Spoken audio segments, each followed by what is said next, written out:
E aí, pessoal, tudo certo com vocês? Está começando mais um boletim semanal. Eu tenho aqui os meus companheiros Bruno Camargo, Fala aí, rapaziada, beleza? Guilherme Barcelos, E aí, rapaziada, vamos que vamos. Caio Torres Salve, salve, galera. e Vitor Recla. Um salve aos meus companheiros e bora para mais uma. É isso aí, pessoal. Vamos começar aqui então com as nossas informações. Primeiramente com Bruno Camargo. Fala aí, Bruno. Bom, Greg, hoje tem Fórmula 1, né? E também vou aqui falar rapidinho sobre os preços do Xbox Series X e do Series S. Bem, primeiro começar aqui pela diferença de qualidade entre eles, basicamente. O Series X é o mais completo, é o mais caro também. Ele roda os jogos a 4K e 60 FPS, enquanto o Series X roda a 1440p e 60 FPS também. O Series X ele vai sair por R$ 4.999, enquanto o S vai sair por R$ 2.999. E, na minha opinião, acho que o Series S vai ser sucesso de vendas aqui no Brasil, né? Ainda que seja um preço muito, muito caro, R$ 3.000, mas, de certa forma, ainda é o mais barato dessa nova geração, né? Mesmo que tenha aí uma qualidade reduzida, acho que vai ser uma boa pedida para o Brasil enquanto os preços ainda estiverem altos desse jeito. O que vocês acham? Bruno, você já tinha comentado sobre os valores do PS4, né? E realmente, sabendo agora então dos valores desse novo Xbox, acho que realmente tem tudo para ser um sucesso de venda, assim, por conta desse valor mais em conta, apesar de, logicamente, não ser tão em conta assim como a gente até comentou quando falamos sobre o PS4, né? Isso aí. Pode continuar, cara. Valeu. Se para comprar o PS5 eu tinha que vender 2 rins, agora para comprar o Xbox eu posso vender só um, né? Então já vale mais a pena para a classe média brasileira ter um console novo dessa nova geração, né? Como você mesmo disse. É isso aí. A pré-venda começa aí a partir dessa terça-feira, dia 29. E é isso. Vamos esperar aí para mais informações, porque não saiu uma informação tão completa como a do PS5, que eu tinha falado anteriormente, sobre preço de controle, peças adicionais e tal. Então vamos acompanhando aí para ver qual é. Beleza, então. Seguindo agora para a Fórmula 1, né? O GP da Rússia, no Autódromo de Sochi, onde o Valtteri Bottas conseguiu seu primeiro lugar, enquanto o Max Verstappen ficou em segundo e o Hamilton ficou em terceiro. Destaque aí para o Hamilton, que foi punido 2 vezes antes da largada, por isso teve que ficar 10 segundos nos boxes. E isso foi muito importante para a vitória do Bottas, que, segundo ele mesmo, disse que não conseguiu ultrapassar seu companheiro de equipe na largada, quando de uma abelha é uma coisa um pouco inusitada, mas a gente nunca pensa que acontece, mas pode acontecer, né? E também deu duras críticas aí à imprensa, que eu não vou falar o que ele disse, né? Coitado, estava um pouco estressado, mas segundo ele vem sendo criticado, acho que também por conta de ter ao seu lado o companheiro Lewis Hamilton, realmente acho que as críticas caem com certeza mais para ele, porque o Lewis Hamilton tem essa imagem mais de tudo que a gente já está acostumado a ver, né? O cara ganha tudo. Então, ao lado dele, realmente ele fica um pouco deixado de lado.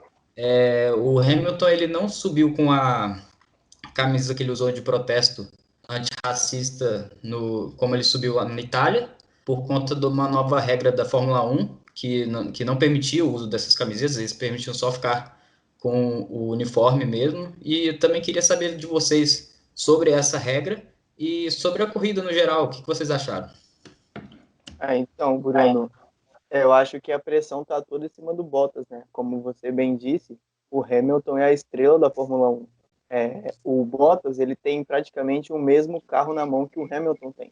Só que ele não consegue fazer as mesmas cores, os mesmos tempos que o Hamilton consegue fazer. Então isso acaba gerando uma conversa na mídia. Poxa, os caras têm os mesmos carros, mas o Bottas não consegue desenvolver. E assim as críticas vão pensando em cima dele, tanto que ele só vence quando tem alguma punição para o Hamilton ou acontece alguma coisa atípica na corrida pelo lado do Hamilton, né? Sobre essa nova regra, eu acho desnecessário, completamente desnecessário, como os jogadores na NBA estão usando muito o nome da liga, os seus próprios nomes para fazer esses tipos de movimentos, a Fórmula 1 também deveria se adequar a isso, né? Já que devemos levar essa mensagem de antirracismo para o mundo todo. Eu tô com o Caio quanto a essa questão aí. Eu acho que cada um tem a sua forma, né, de manifestar e demonstrar o seu posicionamento. E quanto à corrida, um fato curioso que foi essa punição aí do Hamilton, que as punições elas vão se acumulando ao longo das temporadas, né? E cada piloto tem um limite de infrações. Então, o limite são 12 pontos, vamos colocar assim, como se fosse pontos na carteira, né? Para nós, meros mortais, meros motoristas. Então, o Hamilton já tem, no caso, a punição de ontem, ele iria para 10 pontos, mas a Fórmula 1 cancelou esses 2 pontos por não achar que, por ter sido uma infração leve, então ele continuou com 8 pontos, e se ele chegar a 12, assim como no futebol, o jogador que recebe o terceiro cartão, ele fica suspenso de uma partida, na Fórmula 1, se o piloto acumular 12 pontos por conta das infrações, ele fica aí uma corrida suspensa. Então o Hamilton já tem 8, e ele acumulou esses pontos, né, perdidos assim, essas infrações, no Brasil no ano passado, e nesse ano na Áustria e na Itália, né? A gente tem visto aí muitas constantes punições ao Hamilton, né? Talvez ele esteja um pouco nervoso, né? Há de se dizer, né? Porque pelos recordes que ele vem quebrando, para mim ele parece ser um cara bem tranquilo, mas aparentemente aí o sonho da 91ª vitória foi adiado, né, para a próxima corrida, quem sabe na terra de Schumacher, né, na Alemanha, e aí ele vai em busca dessa marca histórica, tanto para ele quanto para, de certa forma, para a Mercedes também, por ter um piloto de tamanho, nível e competência como o Hamilton. Bem destacado aí, realmente ficou... Realmente ficou para a próxima aí, a 91ª, né? Não foi dessa vez que ele igualou o recorde do Schumacher. Completando aqui, só para dar mais informações, completando os 10 primeiros colocados, o Sérgio Pérez da Racing Point, Daniel Ricciardo da Renault, Leclerc da Ferrari, Esteban Ocon da Renault, Kvyat da AlphaTauri e Albon da Racing Point. Queria destacar aqui o Sérgio Pérez, que tem tido uma boa consistência dos resultados, mesmo que não pegue pódios, ainda tem sido bem competitivo, tendo ficado entre os 10 primeiros em alguns não, uma boa quantidade de grandes prêmios. E é um corredor que antigamente não demonstrava tanto perigo e hoje tem sido um cara que está realmente pegando um pouco mais de holofote, tendo sua evolução. Queria falar com vocês aí quais outros corredores que vocês veem como destaque essa temporada que eram coadjuvantes anteriormente. Então, Bruno, aproveitando aí que você falou do Sérgio Pérez, eu ia destacar justamente ele, né? Uma corrida muito boa do piloto mexicano. Vale lembrar que ele está sem equipe, né? Sem contrato para a próxima temporada. Aparentemente ele vai sair, né? Aqui tudo indica da Fórmula 1, já que o Sebastian Vettel vai assumir o lugar dele lá na Racing Point, que vai mudar o nome para Aston Martin, se não me engano. E vale destacar aí dessa corrida, só voltando um pouco sobre o Hamilton, é que a própria equipe, né, a Mercedes, depois da corrida, confirmou assim que o Hamilton errou, o engenheiro mesmo deu essa declaração, que ele foi tentar treinar a largada ali em um momento que não deveria. Mas o Hamilton, na minha visão, não é que ele tá ansioso, mas ele sabe que ele está sendo muito visado por bater o recorde aí tão histórico aí do Michael Schumacher, mas isso não apaga, e na minha visão, o erro que ele teve. E só para complementar que você falou dos novos corredores, vale o destaque aí para o Alexander Albon, né, da Red Bull, que é um jovem que vem se destacando, ainda é muito experiente, tem erros em determinados momentos, mas tem tudo aí para ser um bom futuro aí na Red Bull junto com o Max Verstappen. Como o Guilherme disse, a Mercedes realmente falou que o Hamilton estava equivocado e mereceu a punição sim, mas o próprio Hamilton, em uma entrevista, ele disse que os comissários estão tentando pará-lo com punições ridículas. Então, o próprio Hamilton ele está insatisfeito com essas punições que têm ocorrido com ele nas últimas corridas. Ele está achando que tem alguma coisa aí por trás que os comissários não querem que ele ganhe, que ele faça seus recordes aumentarem, né? Aí vamos ver o que vai acontecer nas próximas corridas. Polêmica. Lembra muito o nosso querido adulto Ney. É isso aí, então essas foram as informações aí que o Bruno trouxe para a gente a respeito do novo console aí da Microsoft e também da Fórmula 1. E agora a gente passa a bola para o Guilherme Barcelos, né, Guilherme? Que vai falar para a gente sobre NBA, sobre o basquete voltando aqui no Brasil. Como é que tá isso tudo? É isso, Greg. Então, vamos começando destacando aí, né, a NBA, que teve sua final definida aí ontem, né? A equipe do Miami Heat venceu o seu rival, né, o Boston Celtics, e conseguiu se classificar na final, né? Eles venceram pelo placar de 125-113.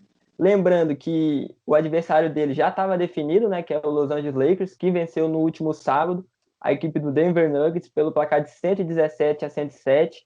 E com isso, então, a gente tem aí essa tão esperada final, né, dessas duas equipes que voltam a disputar uma final de NBA depois de bastante tempo, já que a equipe dos Lakers, né, não chegava a uma final de NBA desde 2010, do time lá do Kobe Bryant, né, do falecido Kobe Bryant, que foi campeão, enquanto o Miami Heat não chegava na final desde 2014, justamente quando o LeBron James era o astro da equipe do Miami Heat, né? Então, tem tudo para ser uma grande final. Vale destacar aí que essas duas equipes chegam um pouco distintas no seu estilo de jogo, né? Porque de um lado a gente tem um Lakers, onde o LeBron James é de fato a grande estrela, o principal jogador da NBA, o jogador mais decisivo, e a gente viu isso no jogo contra o Denver Nuggets no sábado, né? Ele chamou a responsabilidade nos últimos minutos da partida e anotou uma sequência de pontos aí para a equipe, o que garantiu a classificação dos Lakers para a final. E do outro lado, a gente tem um Miami Heat, que é uma equipe que surpreendeu até certo ponto nessa temporada, principalmente nos playoffs. Uma equipe jovem, porém uma equipe muito bem organizada, com vários jogadores que não estão sentindo a pressão de um playoff, como o Duncan Robinson, como o Tyler Hero, um jovem aí de 20 anos que vem sendo destaque jogo após jogo. E na partida de ontem ele foi um destaque no último quarto, né? Junto com o Bam Adebayo aí também, esse pivô que vem impressionando. Ontem ele teve 14 rebotes e 34 pontos, dominou no último quarto, né? E junto com o Jimmy Butler, aí você tem Goran Dragic e principalmente, assim, na minha visão, o treinador do Miami Heat, Eric Spoelstra, que vem fazendo um trabalho excelente, uma equipe muito bem ajustada, tanto na parte ofensiva quanto na parte defensiva. Joga um basquetebol defensivo até certo ponto um pouco peculiar, né, do resto dos times da NBA, marcando uma zona 2-3, e isso machucou muito a equipe do Boston Celtics nessa série. Ou seja, tem tudo para ser um duelo de duas equipes bem opostas, só que com suas qualidades aí bem afloradas, né? De um lado a individualidade e do outro a coletividade. Então promete aí, lembrando que as finais vão começar agora, né, nessa quarta-feira, dia 30. Então, assim, a expectativa é por um grande duelo mesmo, pessoal. Ô, Guilherme, eu ia comentar justamente a respeito disso, né? A gente vê um Lakers que tem ali o LeBron desequilibrando, juntamente com o Anthony Davis, que também é outro grande craque aí da equipe, colaborou muito para que o Lakers pudesse avançar aí até essa final. E, por outro lado, o que você bem comentou, o Heat muito mais coletivo ali, não tem um atleta que se destaque assim, mas é uma equipe muito mais coletiva, que trabalha muito bem, apesar de ter dois craques do outro lado, vai ser um grande jogo. Será tem que tudo para ser um teremos... grande jogo mesmo. E será que teremos a lei do ex no basquete também, com o LeBron James vencendo o título em cima do seu antigo clube, Guilherme? O que você acha? Então, assim, na minha visão, eu vejo um favoritismo para o Miami Heat. Lógico que de outro lado você tem o LeBron James e numa final ele vai aparecer. Mas essa equipe do Miami vem encantando a todos, principalmente por isso que eu estou falando, pelo um basquetebol coletivo. Mas vamos ver aí, né? A lei do ex no futebol sempre dá seus resultados. Vamos ver se no basquete isso funciona, né? Eu acho que essa final tirou um pouco da hegemonia que vinha tendo na NBA com Cavaliers e Golden State, né?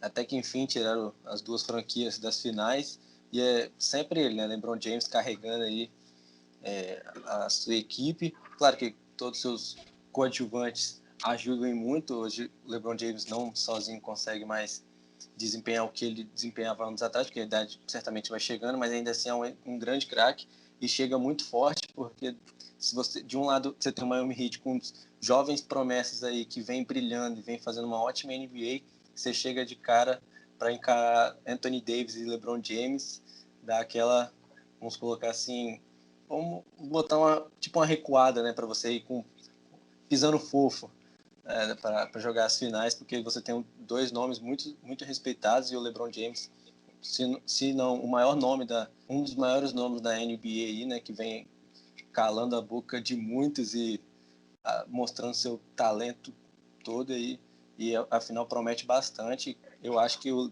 Lakers tem um pezinho na frente justamente por ter o LeBron James, de saber jogar esses jogos decisivos e motivar a sua equipe para poder vencer. Sim, tem tudo para ser grandes jogos mesmo. Inclusive, eu tenho um palpite que essa final tem tudo aí para ser definida somente no jogo 7, né? Vamos ver se isso se concretiza. Mas mudando de assunto aqui, para encerrar esse giro aí do basquete, destacar aí o Campeonato Carioca de Basquete, né? Que se inicia hoje, nessa segunda-feira, dia 28. Lembrando aí que a competição vai ser disputada em uma semana só. Todos os jogos serão, né, no ginásio lá do Maracanãzinho, que está de volta. É a grande novidade aí desse torneio. Lembrando sempre que, devido à pandemia, os jogos são sem torcida, seguindo um rígido protocolo, né, de segurança, tanto dos atletas como da comissão, todo um protocolo de testagem também ali em massa, justamente para prevenir pela essa questão do coronavírus. E no quesito bola mesmo, dentro de quadra, vale destacar o Flamengo aí, que chega mais uma vez como o grande favorito, né, soberano aí nessa competição.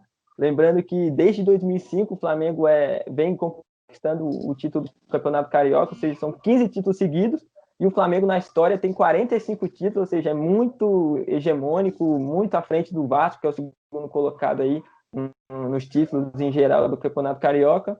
E vale destacar também que esse ano a gente não vai ter, né, a presença do Botafogo, né?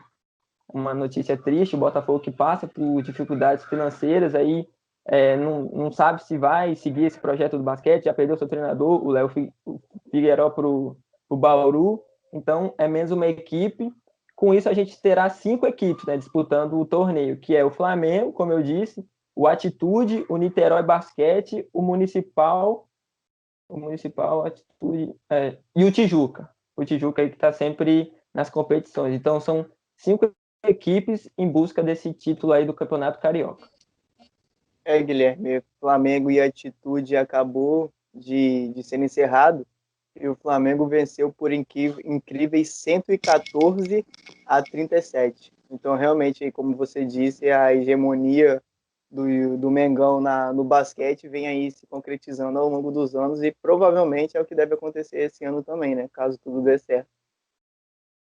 Sim, é realmente uma equipe em outro patamar, né? No basquete aí, a equipe do Gustavo Conte aí, que não é só favorita para o Campeonato Carioca, mas para o NBB, né? Que vai se iniciar em novembro. É uma equipe muito forte, jogadores experientes, então tem tudo realmente para sobrar nesse Campeonato Carioca. Então foi isso, pessoal, as informações que o Guilherme trouxe para a gente aí sobre a NBA, sobre a volta do basquete aqui no Brasil. Vamos ficar ligados, o Guilherme também vai trazer mais atualizações de tudo isso para a gente ao longo dos boletins. E agora eu passo a bola para Caio Torres, que vai falar para a gente sobre um tema bastante relevante e polêmico aí do futebol brasileiro, não é, Caio? Exatamente, Greg. Recentemente o Flamengo contratou o seu técnico catalão, Domènec Torrent, e ele vem trazendo uma nova filosofia de jogo que nós brasileiros não estávamos muito acostumados a isso, e vem gerando incríveis repercussões no mundo do futebol brasileiro, né? Que é o famoso rodízio, onde o técnico ele vem escalando sucessivamente vários jogadores do Flamengo.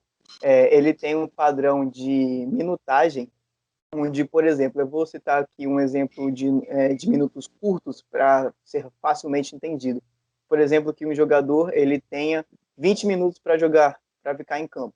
Se o jogador atinge esses 20 minutos, ele na próxima partida já não vai atuar, ele vai ser poupado, independentemente se ele está desgastado fisicamente ou não.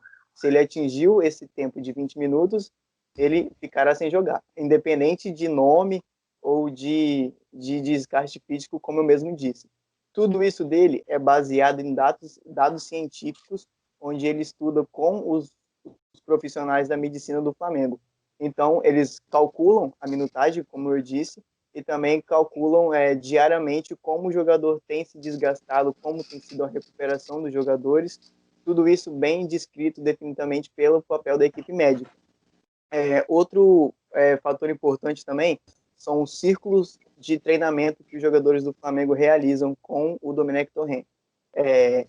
Por exemplo, ele tem, baseado nesses dados científicos dele, que o jogador ele atinge a sua fadiga 48 horas depois do jogo.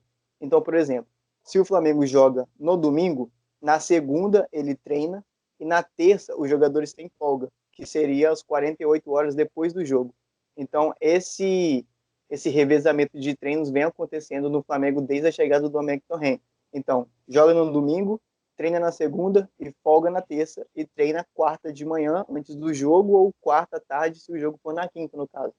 E isso vem acontecendo diariamente com o Flamengo desde a chegada do catalão. E também outro fator importante tem sido a alimentação. Tem um estudo que está até no livro do Guardiola, que o próprio preparador físico que ajudou o Guardiola a montar esse livro, ele diz que os estudos mostram que alimentos são fundamentais nesse processo. Que, por exemplo, um jogador ele se alimentou muito bem 3 dias seguidos após uma partida e ele só recuperou 80% do glicogênio, que o glicogênio nada mais é que a reserva de energia que temos no nosso corpo. Então, mesmo o jogador se alimentando muito bem, 3 dias após a partida, ele recuperou apenas 80% da sua energia. Imagina se ele tivesse se alimentado mal, o que poderia ter acontecido. E também, se esse jogador ele joga 4 jogos seguidos, como é muito recorrente aqui no Brasil, vemos esse tipo de situação, a possibilidade de ele sofrer uma lesão aumenta em 80%. Então, realmente, são dados que a gente tem que analisar com bons olhos. Não é a nossa cultura, a torcida brasileira, como a imprensa, como jogadores, como vários outros times, não estamos acostumados a isso, né? É muito a diferença gritante do Flamengo de 2019 para o Flamengo de 2020, onde o Jorge Jesus não fazia muito isso de poupar jogadores, era o time titular quarto domingo, e foi assim que ele conquistou o Campeonato Brasileiro, foi assim que ele conquistou a Libertadores, a Recopa, enfim, todos os títulos do Flamengo, e o Domenech Torrent está tendo uma pressão muito grande por fazer esse rodízio, já que o time não consegue ter uma sequência de vitória, uma sequência de gols, uma sequência de boas partidas. E eu queria saber a opinião de vocês sobre esse assunto do rodízio, né, que o Domi vem fazendo, visto que temos aí técnicos como o Renato Gaúcho, que na última rodada do Campeonato Brasileiro poupou o seu time todo, visando a Copa, né, que é a Libertadores. Sabemos que o Grêmio gosta muito de jogar Copas como a Libertadores e a Copa do Brasil e geralmente abre mão do Campeonato Brasileiro, estão usando o time todo reserva.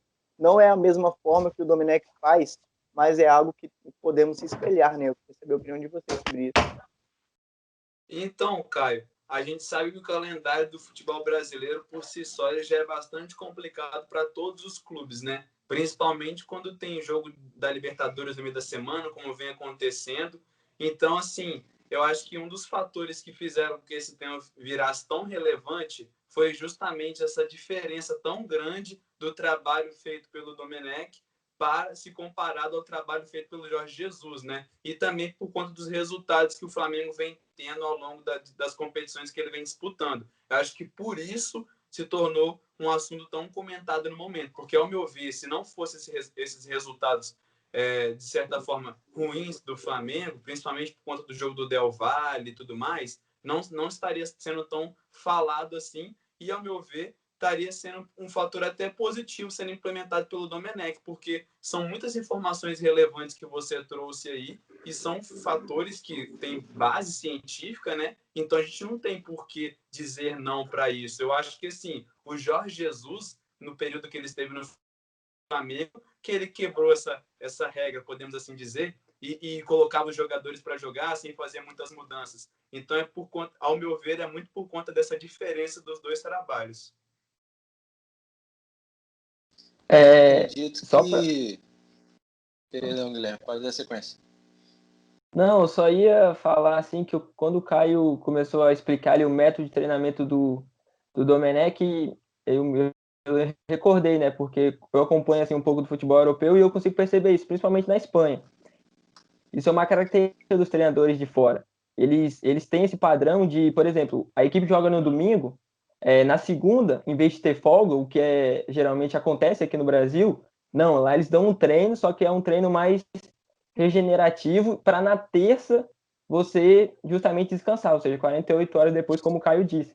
Ou seja, então a gente vê que ele está tentando implantar esse método que já faz parte da vida dele. Porém, a gente aqui no Brasil não está acostumado com isso, e isso não sei assim, se pode interferir dentro do campo de alguma maneira, mas é um ponto a ser observado. E outro ponto é que eu acho que se a equipe do Flamengo ainda estivesse com o Jorge Jesus, isso também aconteceria de revezamento. Não é só o Flamengo que está fazendo isso, são todas as equipes, não só no Brasil como no mundo. É um jogo atrás do outro, então você precisa ter essa rotatividade. E numa equipe do Flamengo, onde você tem um elenco que proporciona isso, você tem que fazer. O ponto, assim, na minha visão, a ser debatido é justamente esse equilíbrio, não sei, até de certa maneira você colocar jogadores novos, você colocar alguns jogadores como base ali para você sempre deixar na equipe, não mudar tanto. Eu acho que o ponto é esse, mas a questão de fazer rodízio, se isso é negativo, que é por isso que o Flamengo está perdendo, eu acho que não. Todas as equipes estão fazendo isso. A questão é justamente você achar um ponto de equilíbrio aí para que a equipe não sofra dentro do campo, né? E só um ponto rapidinho, só para levar em consideração também, pessoal, é a questão de que a gente está vivendo um período de pandemia, né? Então, os atletas, eles estão voltando, e para retomar o ritmo que eles estavam no início do ano, é outros 500. Pois é. Bom, eu queria falar aí que o Guilherme pontuou que isso acontece muito na Europa também, que vem acontecendo aqui em equipes no Brasil, mas a gente vê isso com mais evidência, lógico, no Flamengo do Domenech. E é a questão de adaptação mesmo. O Brasil, ele não tá. As equipes sul-americanas em geral também não estão muito habituadas ao futebol europeu. Então é questão de adaptação. E vai muito da paciência, tanto do torcedor, da comissão técnica, dos jogadores também com esse rodízio. Eu acho que o rodízio tem sido um pouco mais intenso por conta da adaptação ao estilo de jogo que vai ser imposto pelo Domenech. Então, até ele encaixar um sistema que seja favorável à filosofia de jogo dele, ele vai continuar mudando peças o tempo todo, claro, poupando jogadores com base nos estudos que ele fez com a galera da medicina do Flamengo e adaptando até chegar ao time ideal para ele. Claro que ele vai continuar com seus rodízios, mas eu acredito que ele mantenha, quando ele encontrar uma base boa para o time titular, que ele mantenha em alguns jogos.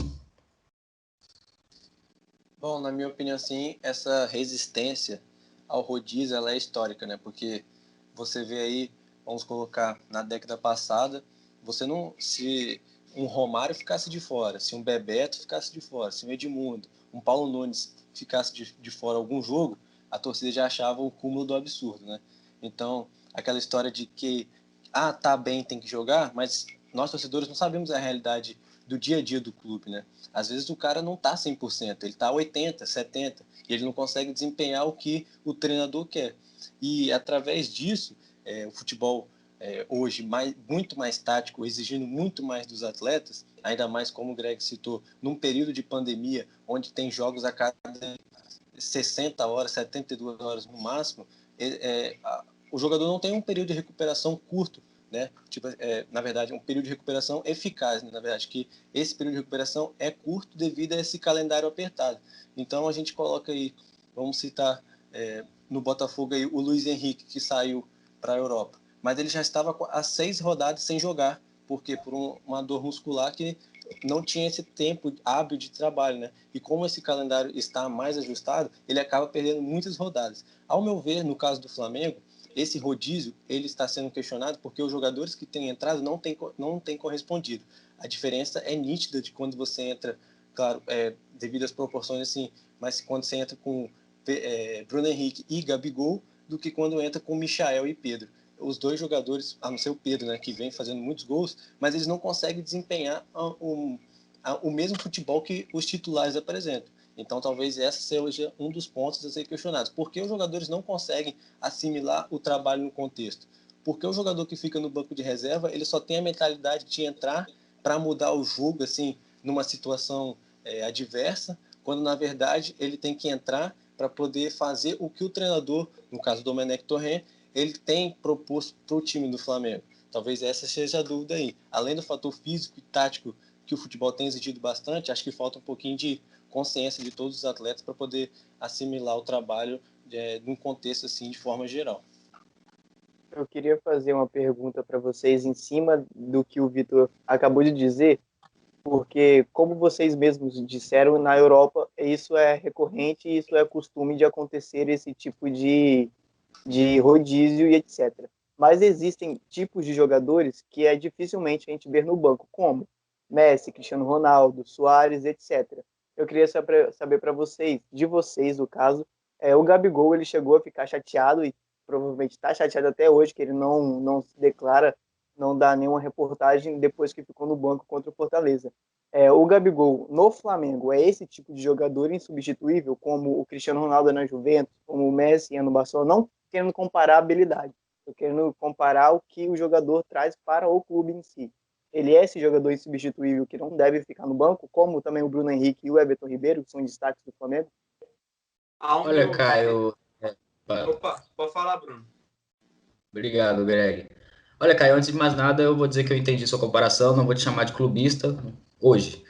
Mas é assim, o Gabigol é uma referência no ataque do Flamengo, ele é um jogador importantíssimo, mas dadas as devidas proporções, eu acho que o jogador, quando ele não está em uma fase é, que é a constante dele, quando ele está no auge, no topo, 100%, vale realmente testar novas peças. E deu certo com o Pedro, né? A gente viu aí com que o Torran, ele às vezes colocou o Pedro para jogar, às vezes ele tem revezado o Gabigol, e ao meu ver, atualmente, o Pedro tem jogado melhor. Então, sim, com certeza eu reconheço a importância do Gabigol no elenco do Flamengo, ele é uma referência, e quando o time está com ele também gera uma confiança maior, porque ele já fez o nome dele na equipe do Flamengo, mas enquanto ele não recuperar, não sei se cabe tipo, falar isso, que ele vai jogar como jogou em 2019, porque foi um técnico diferente, foi um período diferente, mas enquanto ele não recuperar 100% daquilo que a gente sabe que ele consegue,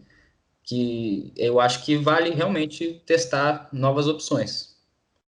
Eu vou muito nessa linha do Bruno aí, inclusive eu assino embaixo em tudo que ele falou, porque eu não acho que o Gabigol seja ele realmente é uma referência ali para o ataque do Flamengo, mas eu não acho que ele seja aquele jogador insubstituível, até porque se a gente for analisar ao longo de todos os anos, você não fala de um período em que o Cristiano Ronaldo tivesse em baixa, o Messi tivesse em baixa, são sempre caras fora do normal, né? Os dois principalmente, que sempre fazem a diferença para os seus clubes, estão sempre fazendo gols, sempre deixando jogadores em situações de gol, dando assistências e por aí vai. Então, nesse momento, o Gabigol não tem sido esse cara. Ele entra na partida, não tem feito muita diferença, como fez em 2019. E, ao meu ver, também estou muito nessa linha do Bruno, como eu já comentei. O Pedro tem desempenhado um papel muito melhor do que ele. Para mim, seria o principal, o titular do Flamengo ali nos jogos. Só frisando aqui, pontuar mais alguma coisa, no momento, o jogador que, na minha opinião, tem sido a maior referência em campo no Flamengo tem sido o Everton Ribeiro. Tanto que ele foi convocado para a seleção, né? Reconhecimento aí do Tite, ele que tem sido peça fundamental do Flamengo, e, ao meu ver, assim, o Gabigol, ele não é unanimidade assim no Flamengo, apesar de ser um artilheiro e tudo mais, mas eu mantenho o que eu disse anteriormente. Eu acho que depende muito do que você se espera do jogador. O Gabigol e Pedro são dois jogadores diferentes, assim, dois centroavantes diferentes. O Gabigol é alguém que recua mais, que cria mais jogadas. O Pedro não corresponde dessa forma, mas corresponde em gols. Então ele é um faro de artilheiro, está presente ali dentro da área. Então acredito que Bruno Henrique também hoje já não seja mais unanimidade do Flamengo. Acredito também que Bruno Henrique, o ano de 2019 poderia ter sido eterno assim para ele, né, pela ótima fase que ele viveu.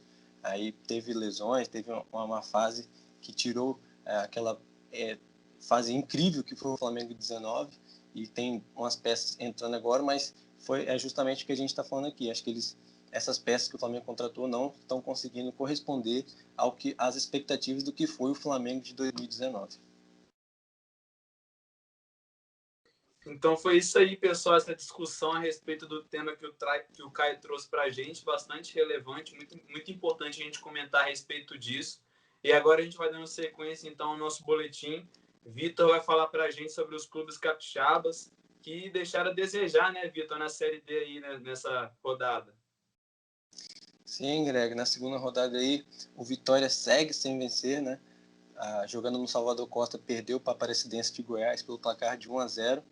Eu assisti o jogo e foi um jogo bem abaixo do que a gente está acostumado a ver no Vitória, como foi na Copa do Brasil, no início do Capixabão, um time parecendo que sem entrosamento, entendeu? O técnico Rodrigo Fonseca admitiu que o time está jogando mal, mas apontou alguns problemas quanto à falta de amistosos, a falta de jogos treinos e até mesmo falta de coletivos. Então, para você ver como está a situação do Vitória, com muitos desfalques, apesar do retorno aí de Tony Galego e de outros nomes que foram fundamentais aí para esse início impressionante do Vitória, né, no início do ano, na Série D já não é da mesma forma. Então, aconteceu de sofrer um gol ali, num bate-rebate, e o atacante do Aparecidense encheu o pé ali para furar, né, a defesa Alvianil, e o Vitória que não conseguiu sequer ameaçar o adversário, né? Um jogo muito travado no meio campo, então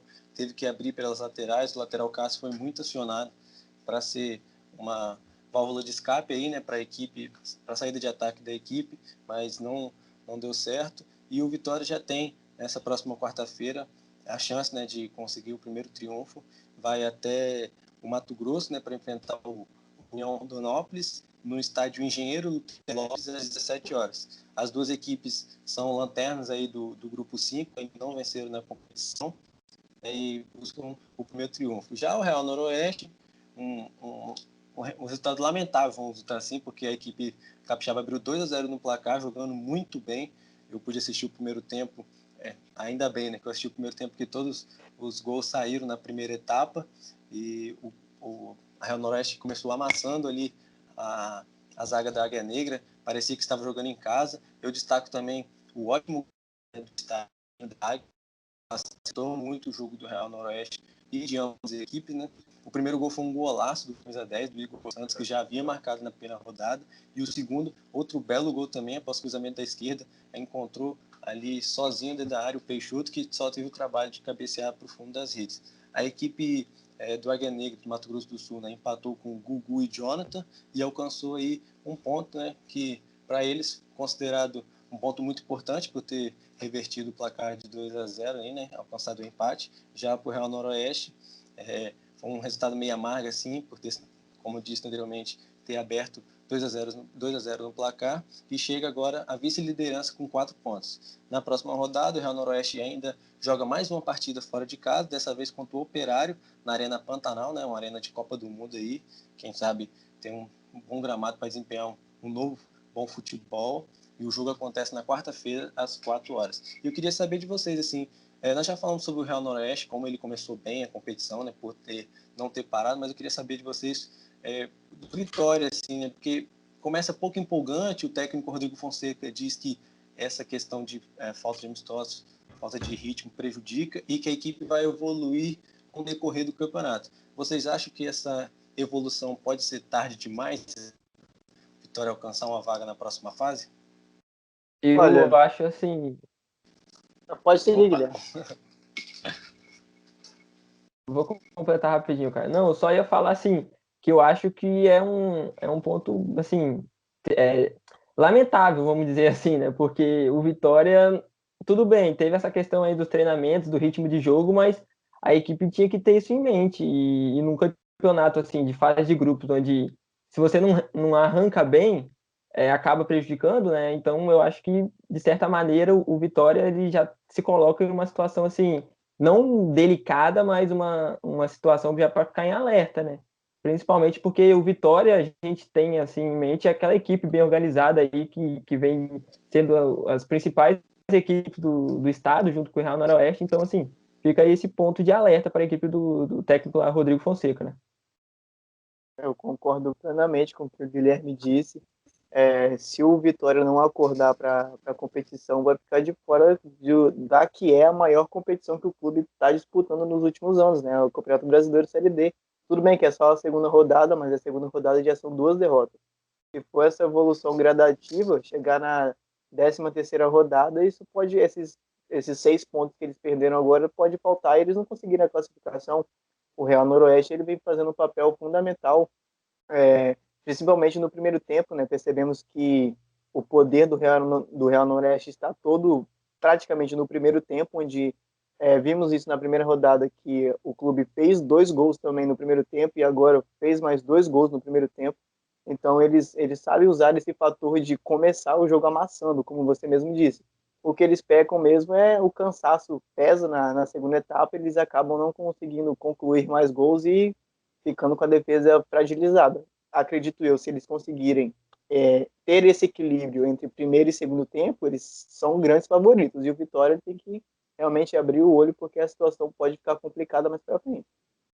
Eu acho que esse é o grande ponto aí, né, que o Vitor trouxe para a gente, a fala do treinador, evoluir ao longo da competição, sendo que essa é a maior competição que o clube está disputando. Então, assim, como é que você vai parar para evoluir só ao longo da competição? Isso é muito complicado, porque você vai ficar ali naquela onda, né, um sobe e desce danado, e já começou mal, então é muito complicado. Se você olhar o Vitória de hoje e o Vitória do início do ano, é completamente diferente. O Vitória vinha amassando no início do ano, pelo menos na competição, pelo menos no Campeonato Capixaba, né? A gente viu uma equipe muito bem organizada e agora está desse jeito que está. E a gente colocar o Vitória, inclusive, é 2 degraus acima do Real Noroeste. O Real Noroeste vem demonstrando, logicamente, tem esse fator dos treinamentos e tudo mais, mas vem demonstrando um papel muito melhor do que o Vitória, né? Na Série D, nesse momento. Só a questão do Vitória, na minha opinião, assim, é mais os desfalques, né? Eu acho que o Rodrigo Fonseca não conseguiu colocar em campo o time que ele queria, tanto que nessa rodada contra o Aparecidense, ele usou o Carlos Vitor e o Edinho, 2 jogadores que têm uma idade já avançada, que não conseguem render os 90 minutos, e usou os 2 juntos, coisa que não vinha acontecendo, né, no Campeonato Capixaba. Então, isso atrapalha um pouco, porque são jogadores que às vezes ali entram no segundo tempo. O Edinho tem uma capacidade física maior de render mais, mas são jogadores que infelizmente não podem jogar juntos. Entrou na segunda o Anderson Magrão, que foi um reforço do Vitória, e o Tony Galego, que é sempre opção ali de velocidade pelas pontas para ajudar, mas infelizmente não conseguiu ajudar a equipe avianil e aí amarga a lanterna da competição.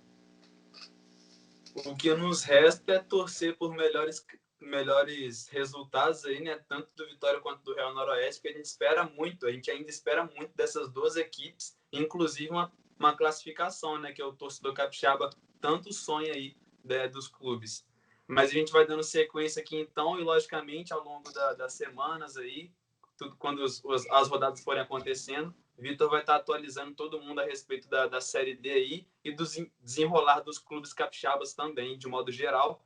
E agora a gente finaliza o boletim, como sempre, com informações do voleibol, vôlei de praia, que eu vou comentar para vocês. Nós tivemos o Circuito Brasileiro Open, né? Semana passada eu trouxe para vocês sobre o naipe feminino e tivemos também o masculino, com o capixaba sendo campeão aí. A dupla André e Jorge, né? O André é o capixaba e o Jorge paraibano, levaram aí a medalha de ouro. Começou na quinta-feira, dia 24, e terminou no último domingo, dia 27, também lá na Arena CDV, no Centro de Desenvolvimento de Voleibol, lá em Saquarema, no Rio de Janeiro. E a grande final, como eu disse, foi entre André e Jorge e Guto e Arthur Mariano, que ficou 2-0 aí para o Capixaba e para o Paraibano, 21-18, primeiro set, e já o segundo, 21-14. A dupla levou, então, uma quantia em dinheiro, né, que é 47 mil, assim como foi no feminino, e também 400 pontos aí já arrancaram, então, no ranking com 400 pontos, que é muito favorável para eles. E terminando aí, fechando o pódio, Renato e Adrielson garantiram a medalha de bronze em cima de Evaldo e Simon. Ficou 2-1. O primeiro ficou 19-21, o segundo 21-17 e o terceiro 15-13. E a competição a segunda etapa do Circuito Brasileiro Open, tanto masculino quanto feminino, também vai acontecer na Arena CDV. Eu já comentei alguns boletins anteriores para vocês, né? Uma lista completa de onde seriam as localizações, mas, logicamente, eu vou estar reforçando isso ao longo das semanas, mas lembrando que o próximo, então, tanto feminino quanto masculino, ocorre também lá em Saquarema, no Rio de Janeiro. O feminino vai ocorrer entre os dias 15 e 18 de outubro e o masculino entre os dias 22 e 25. Lembrando da premiação, 47 mil para a dupla vencedora. Muito legal, Greg. Eu queria destacar 2 pontos assim, que eu achei muito interessante. No Esporte Espetacular de domingo passou essa questão de igualdade de gênero no esporte, sim, né? E muito legal essa questão do vôlei, que isso acontece tanto no vôlei de praia quanto no vôlei de quadra, que a premiação é igual para ambas as modalidades, né? Tanto a feminina quanto a masculina. Muito legal essa questão dos valores iguais, né? De todo mundo ter a mesma premiação, né? O que já não acontece no futebol, infelizmente. Mas eu achei muito interessante isso e também queria destacar a questão do arquibancada, né? Um movimento muito legal que a CBV trouxe para o evento, assim, de poder dar oportunidade de quem não pode estar presencialmente, mas de forma virtual, dando seu apoio, né? Participando, interagindo nos intervalos, né? Concorrendo a prêmios, etc. Até que, enfim, a CBV deu uma bola dentro aí. E, por último, eu queria fechar falando dessa presença capixaba no pódio, né? Acho que dá muita visibilidade para o nosso estado. A gente já tem um super nome assim no vôlei de praia, que é o Alisson, né? Que já foi campeão olímpico. E a questão do André aí é muito importante, que é o 3º título da dupla, né? E é o 9º ouro do capixaba, algo que dá muita força para quem sabe ele conquistar uma vaga nas Olimpíadas do ano que vem.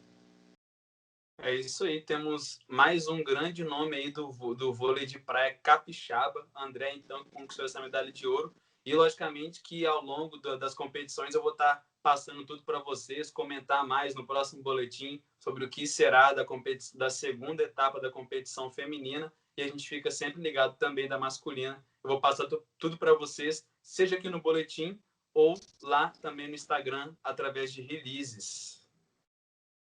É isso, então, pessoal. Vai ficando por aqui mais um boletim. Agradeço a todos vocês que têm nos acompanhado. Agradeço meus companheiros Bruno Camargo. Obrigado, meus companheiros. Obrigado, galera. Aí sigam acompanhando a gente, por favor. Guilherme Barcelos. Valeu, pessoal. Acompanhe lá o nosso podcast, lá o Sexta de 3, e se ligue também na final da NBA. Tá pegando fogo. Caio Torres. Muito obrigado, galera, e fiquem ligados na leitura de jogo, que estamos trazendo conteúdos de bastante qualidade para vocês. E Vitor Recla.